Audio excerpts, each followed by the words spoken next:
I've always positioned it in my mind that the tech's there to enable the expert, not to replace the expert. And a lot of companies get that wrong. Like there's big estate agency brands out there that are now national and have never made any profit, and they spent millions and millions building the most self-service platform out there, but they just haven't got the traction because people actually want someone who has the answers, or at least a few options of answers to help them and guide them. Welcome to Survey Booker Sessions. Tune in to hear from people working in a range of industries and roles to provide you ideas that you can take away and use in your own business. I'm your host, Matt Nally, the founder and director of Survey Booker, which is the leading CRM and survey management system for surveyors. So on today's episode, we've got Perry Power, who is the founder of Power Bespoke, which is an estate agency based in Surrey. So thanks for coming on today. Thanks for having me on. Really appreciate it. Thank you. It's always fun to have a chat. Do you want to give us a bit of background first as to sort of, I suppose, a bit more about where you're based and what you're doing with an agency? And then I suppose we can go into some fun topics after. Yeah, so Power Bespoke was started trading in January 2014. Our kind of main head office is in Reigate in Surrey. And we cover pretty much the majority of our properties are south coast, so kind of Brighton coast into South London. That's down the A23 passageway. We get the odd property really out of patch that people they come to us and say, we want you guys to handle our house sale. And we don't like saying no. So we handle it. And interestingly, like it's all come from, I decided that I would one day have Power Bespoke when I was 12 years old. From when my mum had a really poor experience with an estate. She's a single mum, blah, blah, blah. But she had a really poor experience trying to buy her property. And on that day, I kind of made a business card called Powers Estate Agents, Surveyors and Valuers, interestingly, because back then they were kind of generally estate agents, surveyors and valuers, kind of all in one. Fast forward, I'm 35 now, so nearly 20 odd years. Here we are. What kept you so engaged and motivated with it from that age of 12? Because it's a long time to sort of have an idea and then go to act on it. So were you about 18, 19 when you went to do it? That's a 15. I was part-time. As soon as I could get a Saturday job, I was in there on a Saturday. And then from school, 16, full-time. By 19, thinking back, I think I was the youngest fully qualified member of the National Association of Estate Agents. Done a level 3 apprenticeship. I didn't want to go to college or uni. I come from a background of workers, like proper. My dad's a roofer. My mum has done loads of things over the years. Quite entrepreneurial family, I guess.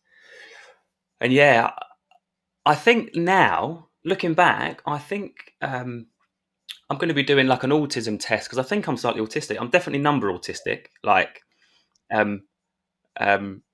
and because of that, I'm obsessive over things, mad obsessive. Like when I get my teeth into something, there's nothing going to take me away from it. And that's how I was from the age of 12. And I've got 4 children now, and one of them is nearly 14. And I need to stop pushing my bias onto him. I'm like, so do you know what you're going to do? You're like 14 now. Bless him. But I get not everyone is like that. So the number autism sort of potential side of things, that's really interesting in terms of that focus on, I suppose, data and the numbers behind everything you're doing. Is that, I suppose, something that you really, really focus on within the business day to day? Is that what drives sort of the success of everything else? Yeah, don't get me wrong. I'm 35. My son, who's nearly 14, he has been diagnosed with autism. You wouldn't know it, like most of these things. You wouldn't know how to look at him, but he's extremely intelligent, not very good social skills, and I'm very similar. But yeah, I think because of that trait, whether it's a diagnosed thing or not, who knows? I might get diagnosed when I have the test properly done, but neither here nor there. That trait of detail, obsessiveness, processes, I think is what's really helped Power Bespoke, like a lot. I'd agree with that. The autism side can be really, really beneficial, and I think there's a brilliant episode on Dragon's Den the other night and this guy was it's clothing company, sort of bigger, larger sizes, but he was very, very number driven. And that was sort of, I suppose, the real base of his success was he knew his business inside out, and all the decisions were based off that. So I think there's real Yeah, I think opportunity with it too. I could be more analytic. I mean, data. I like looking at data a lot. Like with our marketing automations, I can see the difference from one email to the other. One's got a 50% open rate, one's got a 15% open rate, and I can tell straight away it's because the subject. So I switch it up, improve it, and test and measure. But yeah, I think I read the book The E-Myth quite early on, obviously because I knew one day I was going to have my own business. I started reading it. Whilst most kids were reading probably football magazines, I was reading The E-Myth, on all about McDonald's and how they systemised and processed and grew the business. Because I'm obsessive like that. So The yeah, Founder's a good film, actually. On that note, yeah, love it. Yeah, all over it. So you're, I know one of the things that you're rightly so like proud of is the sort of achieving the highest average sale price in your area on the patches you focus in. What's the driver for that? How do you go about achieving that versus other agents? Really simple. Firstly, all our agents are certified in advanced negotiation. That's a number one. So as soon as you join, you get put through your advanced negotiation. If you've been an agent for a year or 20 years, you go through that. Because unfortunately, the reality of a estate agency is a lot of estate agents haven't gone through any qualifications, haven't gone through, there'll be in-house training and maybe, but it's an unqualified, unlicensed, unregulated industry, and you can be selling cars yesterday and today you're in someone's house trying to get them to buy it. So I think that's very poor with the industry. So yeah, firstly, we're all really good negotiators. We understand negotiation, the psychology of negotiation, and that kind of stuff. Secondly, it's early on, before I started growing the business, I developed the kind of Power Bespoke 11-step plan to achieving a premium price, because I'm very detailed, process-driven, analytical. And to this day, nearly 10 years later, I got a message yesterday from one of our agents saying, just pop to the office, we're running low on 11-step plans. Like, it just works. The plan is the plan to get a premium price. The only thing that changes in the plan is the property. And that comes back to the day you launch it on the market, how you write the description, how the photos are presented, how you review the back end data every week on the marketing effectiveness. So it's actually not that amazing. It's just we've got a plan. Yeah, which makes sense. And as you're refining that process, then yeah, you can get better and better at what you're doing. But it was one of my pet hates as an agent, where I was probably, 5-6 years in, and I was like, no one's ever actually asked me, can I see your marketing plan for my house, please? No one ever asked me that. Why do you think people don't ask that? Because they're not educated enough to the fact that not all estate agents are the same. No, I think the transfer across to surveying is that many consumers view a valuation, a level 2, a level 3 as the same product across surveyors. And of course, I suppose there's a minimum service in a estate agency, which is you'll sell the house. But there's a lot of things you can do around that. Similarly, for a surveyor, that you can produce a report at the end of it, but how you get there and what you include in it is very different. So how do you get that across to the customer? Because obviously, I suppose the benefit of having that higher sale price is you're able to charge higher fees, I'd imagine. Yeah. But how do you communicate that plan? Do you proactively go through that marketing plan? Yeah, so the plan is it's really interesting, right? Because it's like it's the holy grail. Like it's our marketing method to get clients. It's our marketing method to sell their house when we've got a client. It's our prospecting tool. We give it away freely. If someone's on the market with another agent, we're like, hey, have a read of our 11-step plan. This results in us achieving 102% of asking price versus a 98% national average. See if there's a few things in there that your agent can implement. Like, it's just content, advice, giving, and the majority of our clients are second-hand business, so they've already been on the market with another estate agency.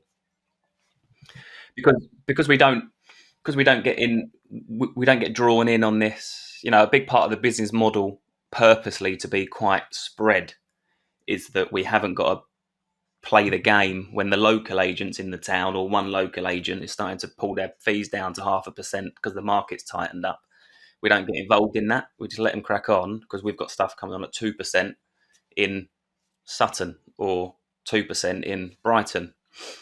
If you're putting that type of content out there, so you're putting your like 11-step plan out there as an example, what stops other people copying? Because I know a fear sometimes can be that if you're putting your, I suppose, USP out in front of everyone, then competitors can copy it, and then, you know, do they just then give the same spiel to someone else, even though they might not actually do that, and then they lose the job? So is there a risk with that, or do you find it's not a problem? Tiny risk. I mean, it happens, but it's not a problem. I've been to a house and seen a rehashed version of my 11-step plan. They've just literally downloaded the digital version, put their picture on top of mine, changed a few colours, and rehashed it, which is cool because the advice if more homeowners read the advice in it, whether it's got my name on it or someone else's, they're going to have a better, quicker move. You you don't. I think this is a problem with marketing these days. People are too scared to share their best secrets and advice, and then they're like the best things that no one knows about. Well, that's true, actually. Yeah, did you run the same risk actually? Then no one knows why to use you. Yeah, so it's like we've had clients recommend us to their friends because they've used our advice to get their house sold with their current agent because they were tied in for 6 months with their current agent. They wanted to move to us, but they were just tied into these terrible tie-in contracts. But we're the ones getting recommended to their friends, not the agent that actually sold their house. And the most important point on that is the reason why it doesn't worry me is knowledge isn't power, implementation and action's power. And very few people get shit done. Yeah. And that's harsh. Like what I've been known, you know, my coaches and stuff are like, I've never coached someone that just gets shit done as quickly. And when something twigs, because I'm obsessive about stuff, it's on the Trello board and it's getting worked on immediately and rolled out within days. And I like that nimbleness of the business, to be fair, as we grow. We survey all of our team, and every month they get like a anonymous give us your feedback kind of thing, and they can say anything they want, and I wouldn't know who's saying it. But one of the real leading things is autonomy. So our team have got real freedom to, within the constraints of the brand standards and how we do things here, but they've got complete autonomy to make good decisions, implement good stuff, and I love all that. So that ties me on to something I know we touched on this just before we started recording, but in order to get stuff done and people following the right things, and you've got the training side, how do you bring the right people into the team? So I know you've got a mix of employed and self-employed, and within the surveying industry, I suppose there's different people have different models. Some will do fully self-employed, some will only employ, and I suppose there's different benefits and drawbacks to each. But it's interesting you've got a mix. So what do you find is, so why do you employ someone, and then why would someone else be self-employed, and how do you find the right people to tie in with that, get stuff done attitude? So I think it starts with, it depends what they want. Like I might want an employed lean mean selling machine, but if they want to be self-employed because they want a bit more autonomy, because autonomy to me is a really important brand culture. And just because you're employed, I'm not going to ask you what you're doing on Thursday. Like I'm not interested. What I'll be saying is, if we're not hitting target or we're not selling houses, we've got a problem, whether you're employed or self-employed. And we've been through some people, don't get me wrong, we're not like we've got a fairly good retention rate for the industry, but it comes down to the person themselves. Like we've got a waiting list of 74 agents that have joined our waiting list over the last couple of years. And it's probably been my hesitance to push too hard in the current climate as to why they've not joined us. Probably 15 of those would probably have been suitable to join us, I would imagine. So, comes down to the person, what they want. We've got an amazing agent who I was chatting to for a couple of years, but she just wasn't ready to be self-employed and didn't want to be at that stage of her life. Totally fine. And I've got other people that have been employed for 15 years and just don't want the thought of having a boss ever again, whether he's a nice one or a dicky one.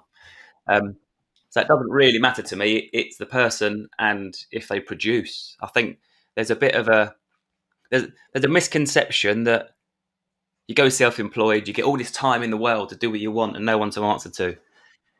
But it's interesting because you have got someone to answer to, and they're more of a dicky boss than a dicky boss, and that's yourself when you're skint in 4 months' time. Yeah, that's very true. Did you find then a self-employed agent is more motivated? Not necessarily. I don't think motivation is an inside job. I can't motivate anyone. I can just inspire people maybe to do better. Like if I'm knocking out £2.5 million sales off market, then that'd be a nice indicator that they can do it too. But they need to do it. Whether you're employed or self-employed, there's no difference, in my opinion. There's no difference.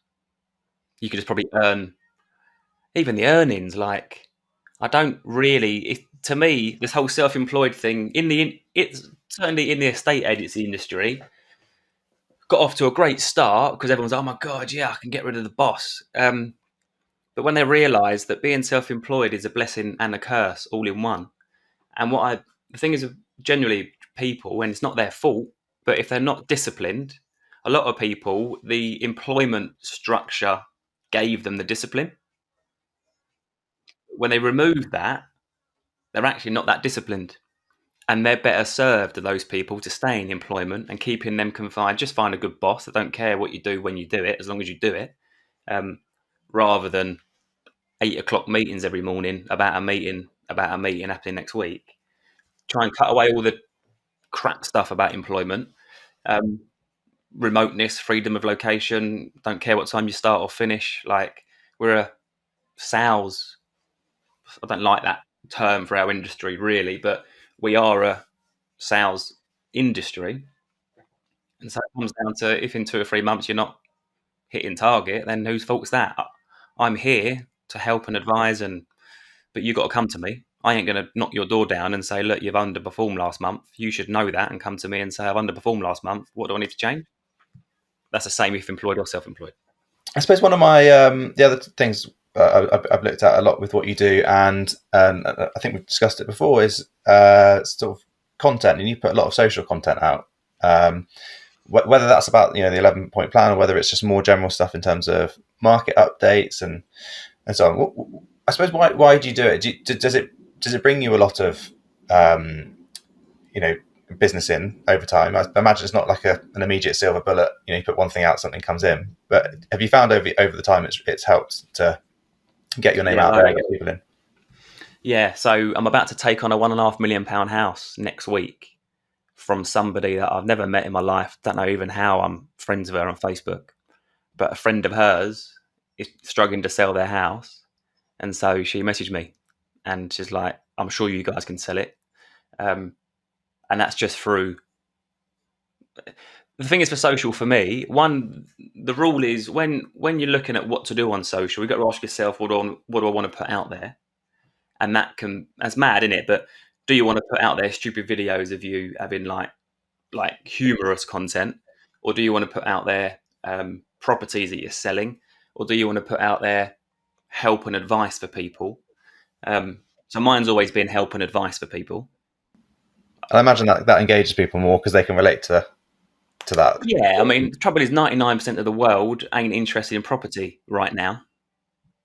That's the trouble. So unless you're trying to move, thinking of moving, they're not interested in my advice on what days to launch your house on the market. So I just flick past it.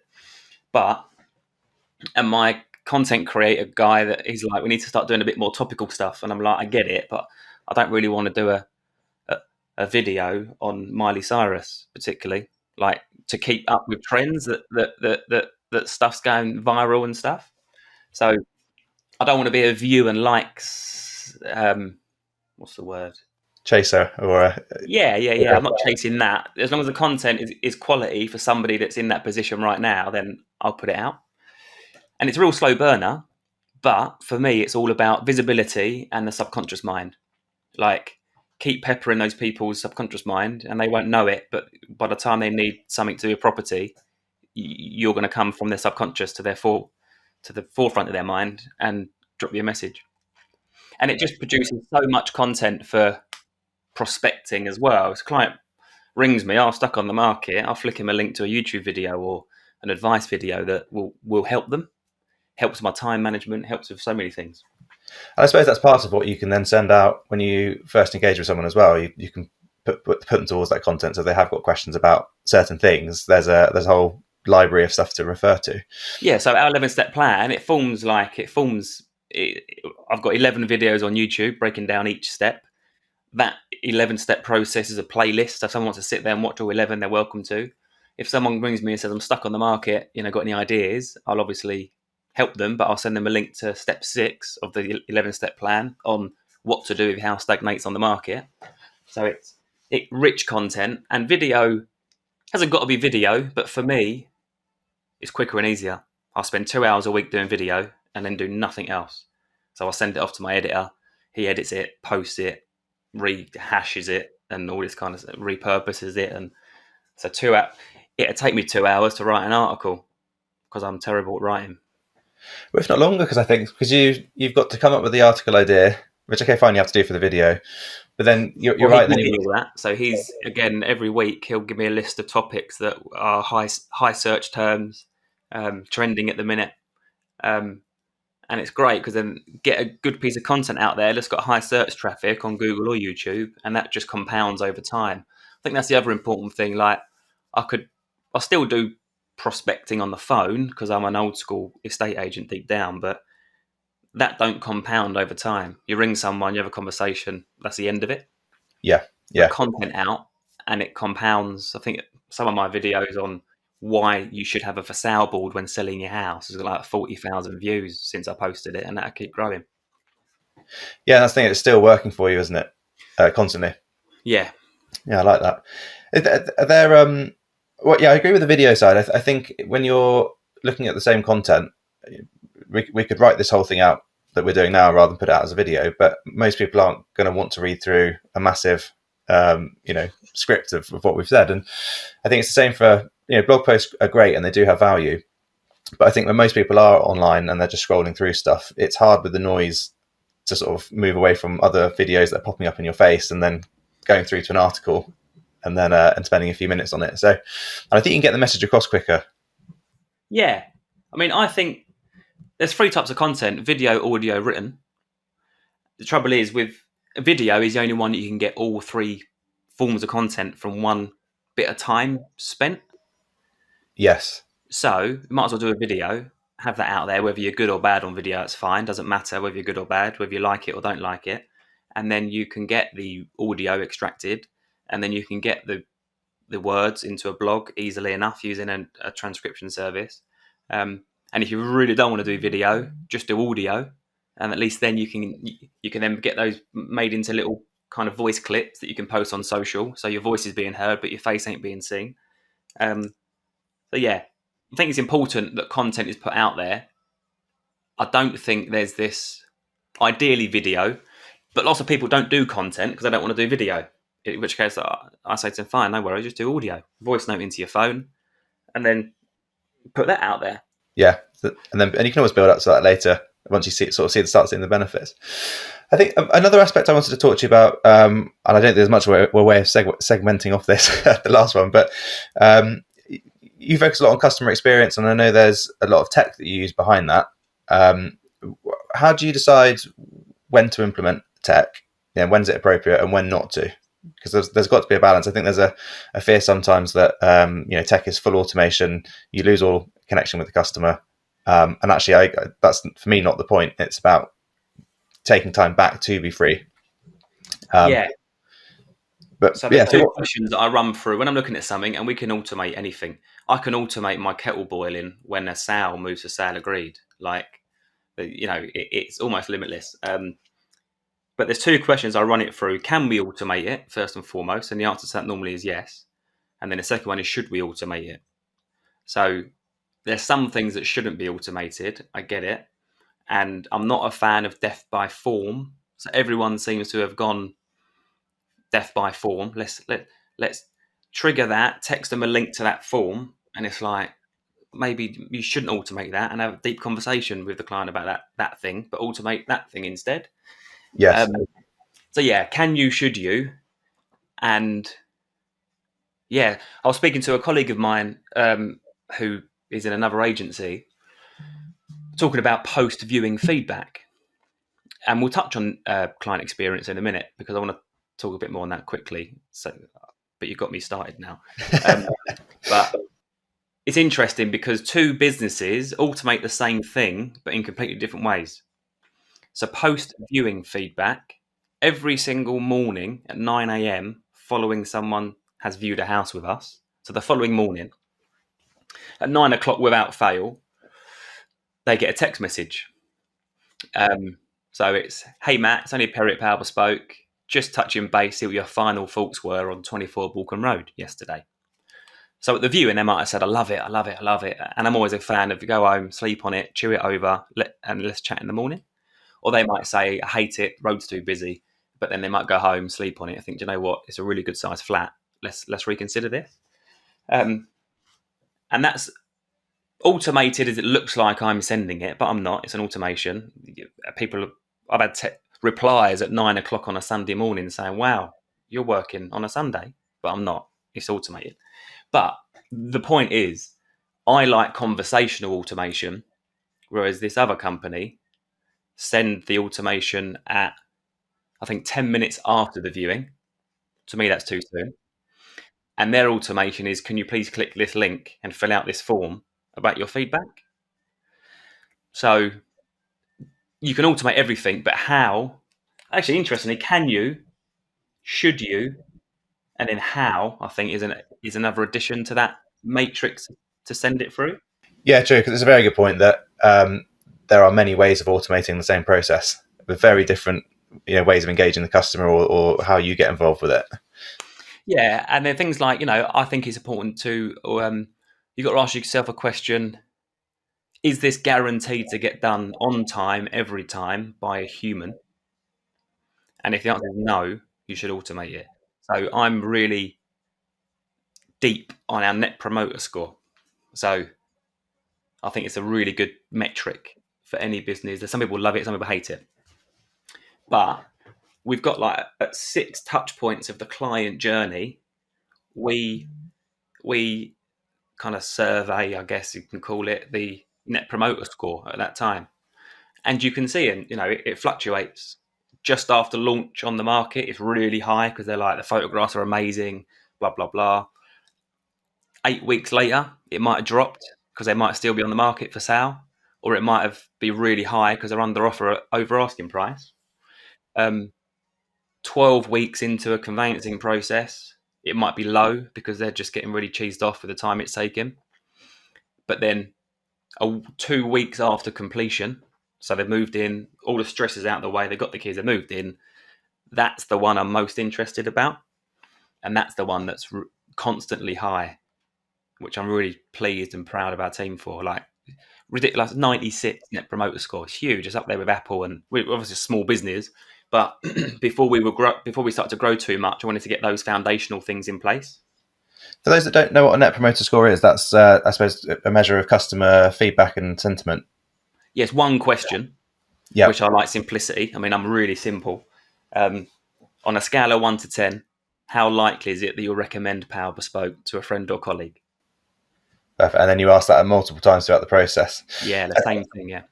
And how often do you review the sort of the average score? And do you take a look at sort of what the highest ones are and why, and what the lowest ones were and why? Yeah. So you keep refining the process? Yeah, all the time. Like, it's amazing because you get your scores, but then you get additional, like at the end of the one, if they just click 10, then that's fine, it's logged. But most people go a step further and add some notes into the box as to why they gave that score. Yeah. And that produces like a word cloud, which I really love. So I don't know if you've ever seen a word cloud, but it's the most used words are the biggest on this word cloud. But you can then reoccurring things can be actioned and edited. We had one, we do that for post viewing. So the morning, 2 days after a viewing, you'll get asked, how was your viewing experience with us? Not what did you think of the house, but how did you find our viewing team, blah, blah, blah. And some things you don't change. Like, for example, people really wanted a printed brochure, but we're really hot at the minute on sustainability, not wasting things. And here's the PDF version. You're welcome to print it. Like, I probably wouldn't buckle on that, because I just think if 1 in 10 person gives it as feedback, I wouldn't then roll out printed brochures for all 10 people, because that's not enough of a drive, the pro and the con. No, but if 9 people were asking for it, then you go, actually find there is a benefit and a need to it. Yeah, and we do. If someone's like, I'm 75, not great with a computer, do you mind sending me the brochure? We'll print it and send it to them. But majority of people, it's fine. It's no problem. What points do you measure in the process? Do you go as far as measuring the sort of feedback on the just initial contact when they make an inquiry, or is it more once they've instructed you measure onwards? So every phone call that comes into the business. Now, I find this mad, right? So I'm an EE business customer. I'm not sponsored by EE, so I apologise for mentioning a business on the podcast. But I really like their customer service. It's a good bit of old-fashioned. Ring a number, it gets answered, and you get the problem dealt with. I'm doing that with Vodafone. And but every time I call them, the minute I put the phone down, I get a text to my phone. It's like, how was your experience today? Reply 1 for crap, 5 for amazing. And I was like, I want that for Power Bespoke. I just love the fact, even if people don't answer it, it just shows that we care about service. So I researched and researched and researched. I changed our whole phone system just to make it happen. And now, every time, 5 minutes after someone puts the phone down from us and they've called us, they get a text saying, hey, it's Power Bespoke. We really love to hear how your experience was with our team today. And that's even really high. And I think with business growth, what I'm learning, and I'm learning on the job. Like, I'm no Lord Sugar, but I think you've got to pick your battles. And someone told me this about parenting, actually. Now I've got 4. Clearly, I didn't listen. But it was interesting. Someone, such a lovely person, when I had, I think, my first or second child, they were like, oh, it's going to get busy for you. My advice is just pick your battles. And what they meant by that is, pick your battles with your kids. And I think it's really good parenting advice. Like, don't come down on them hard on something stupid, but do for something really important. Yeah. Similar to the business, now I've got the data, I know where to pick my battle. Like, where do I really need to focus on, rather than worrying about all these different things. We've got all the data to say, well, the front end phone system and how that's handled is everything in my life, personally and professionally, is overarched by the 80-20 rule. That's 80% perfect. We could spend probably a load of time and money getting it to 90%, but what's better for the business is focusing on this over here, because that's maybe at 70% good, perfect. And you're never going to get perfection. So 80%, in the grand scheme of things, I think is good enough. And I've learned that as well. Because I'm obsessive, I'm a bit of a perfectionist, and it stops me moving forward at times. But sometimes, good is good enough. One question I had on that then is not so much the 80-20, but that I agree with you on completely. You put your focus on where can you add the biggest benefit, and so on. But with this type of feedback, is it something that is only sort of worthwhile if you're a company with a number of employees or a number of people working for you, or should you still use it if you're an individual? Yeah, individual. We had all this, so it's only, I've been obsessive about this kind of stuff, and it was just me and a mobile phone, because I'm my own biggest critic, and I wanted to know if the experience that people were having with me personally was good enough.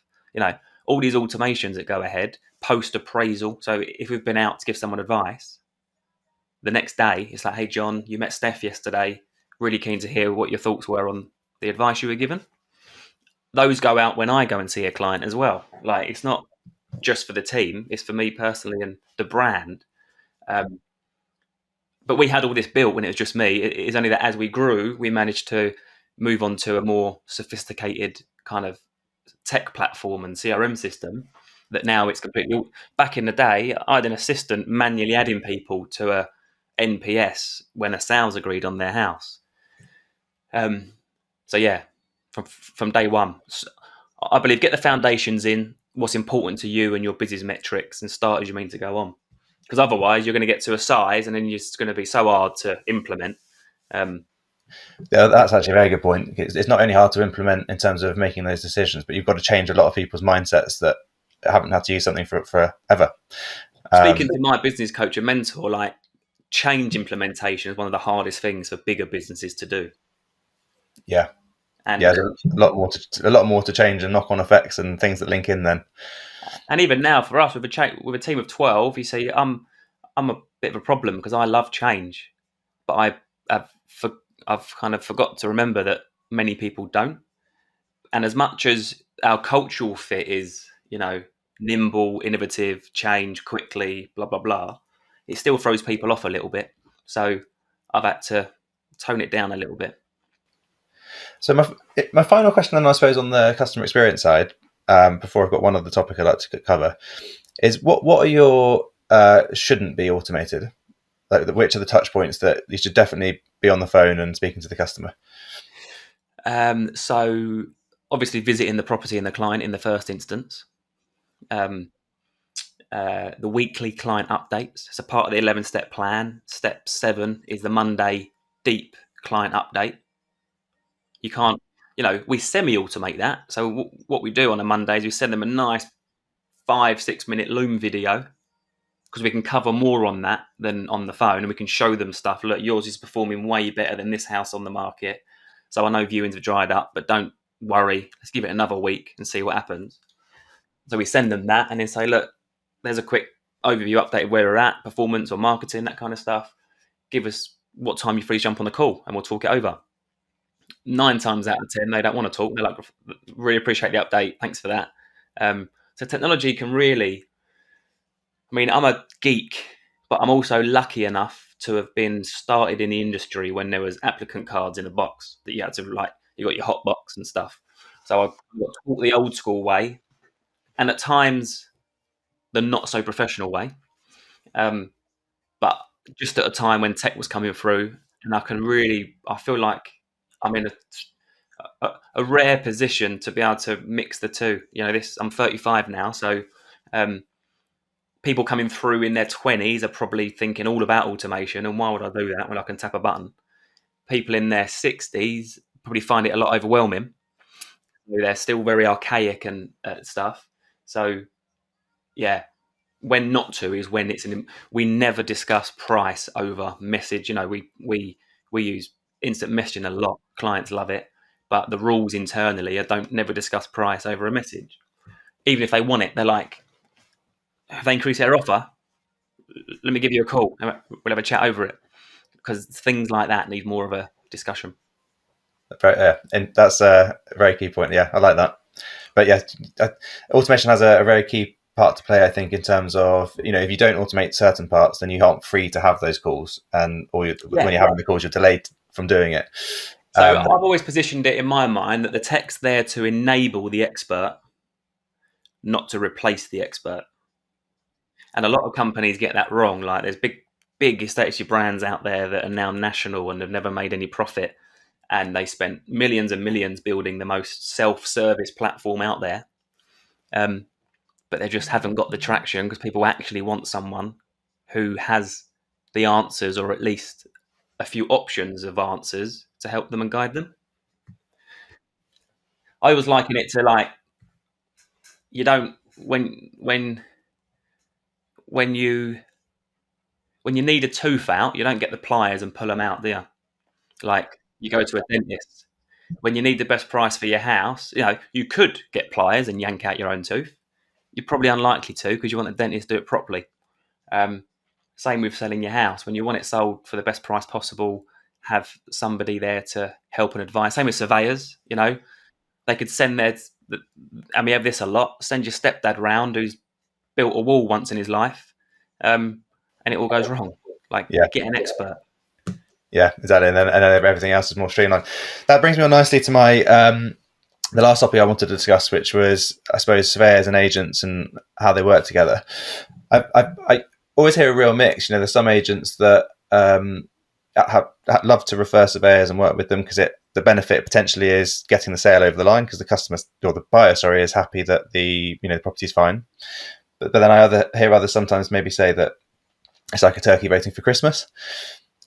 What's your experience of it in terms of do you find there is a benefit to the surveyor being there? And I think we can come on maybe in a minute to sort of how can surveyors and agents work better together, perhaps. What makes a good surveyor, what makes a bad surveyor in terms of that engagement?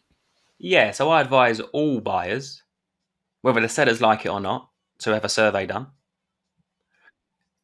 But I advise them to get it done like in the next 5 days or the next 10 days, depending. Like, get it ordered now. Don't crop up in 6 weeks' time.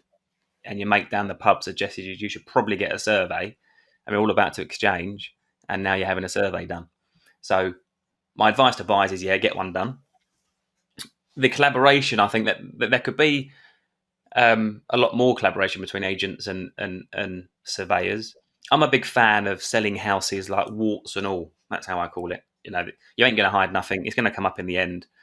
I've had sellers before like try to say, "Cool, can we just not disclose that?" And I'm like, "Nah, because I ain't going to waste my time for 4 months for it to come up. So let's just handle it head on." And so I think collaboration could be better, like having a quick call prior.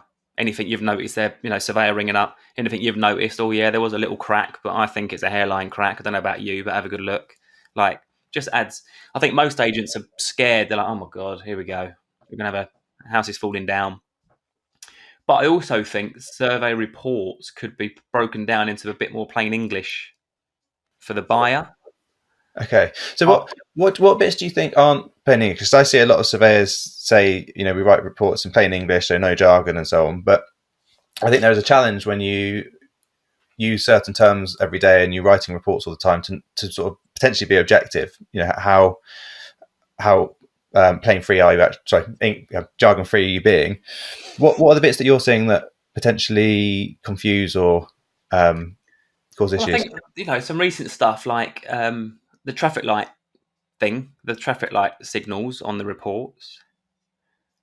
When the surveyor's not qualified or able to comment, it goes in as like a big red flag. Electrics, plumbing, gas, red, can't comment, looks old, probably some problems. But I think that could be communicated more. I've had surveys like, look, we're really sorry, but all the gas and electrics are all red. It all needs replacing. And it's like, no, it doesn't. You've been advised to get specialist reports because they're not qualified to comment. Just kind of stuff like that, really. Is that, I suppose, okay, so that's one thing potentially in the report that could potentially be adjusted in terms of how it's presented. So it isn't that it's written off, it's actually just advise getting a further check.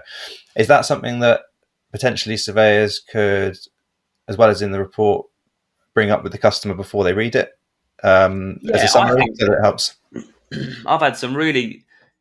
You find there's a lot of surveyors that I've dealt with that don't want to have a post-visit conversation with the buyer, as in like, wait for my report, it'll be out in 5 days. And it's like, the buyer just wants a quick green light. Yes, there's a couple of little niggles, nothing major, but it's structurally, it's sound, no massive red flags. And I don't think many surveyors that I've come across kind of do that.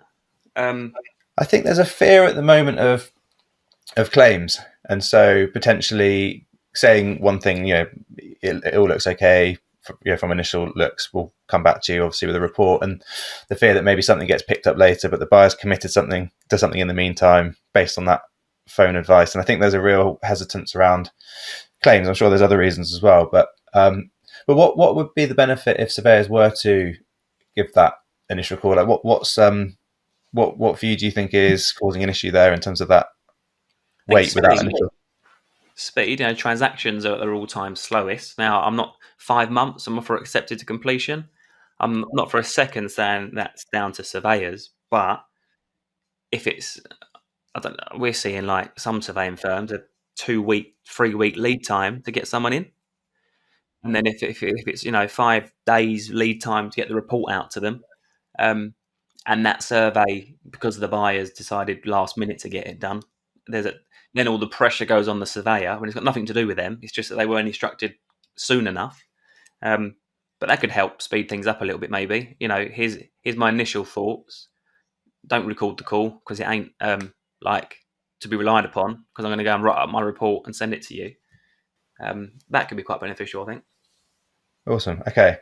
And what for you makes a great experience with a surveyor from an agent's perspective? Because there's lots of touch points beyond the report, I suppose, in terms of the call about arranging the appointment, or collecting keys, whatever it might be. Are there things that have made some surveyors stand out over others in terms of the experience you've had with them? Yeah, just decent channels of communication, like wanting to communicate. Even a little post call to the agent would be nice. I know the agent's not the client, but to build the relationship, Perry, just been there, quick heads up, mate. I think there's a big problem with this. I just want to, and I'll be feeding that back to the buyer. Just want to give you the heads up. But yeah, on the whole, we get on quite well with surveyors. We appreciate that they're there to act for the buyer. I think most estate agents worry that they're going to open a can of worms and it's all going to be renegotiated and it's going to fall through. But if the house has got problems, the house has got problems. Yeah, and I suppose then, the buyer's going to find out about that eventually. I suppose from an agent perspective, though, that those types of agents that are worried about that potentially want to avoid that till after the sale, because then at least the sale's gone through and there's a commission. But I suppose from a reputational perspective, you'll do better as an agent longer term by being seen as the honest, upfront firm than someone that's tried to sort of nudge something through. An estate agency is the weirdest industry in the world that we're allowed to actually semi-represent both parties. Obviously, the seller pays us and they're the client, but you've got a duty of care and you've got to be honest, and got all this legislation on us to be like, you've got to act for the seller, but you have to disclose material information to the buyer. It's like, I get all that, but it's a real conflicting. It's like having the same divorce lawyer represent husband and wife. Like, we need to go a bit more buying agency, selling agency, and each person. I'm a massive advocate for every buyer should have an agent as well, because every seller has. Yeah, although interesting, you do move into the buyer side in terms of what you're for your seller.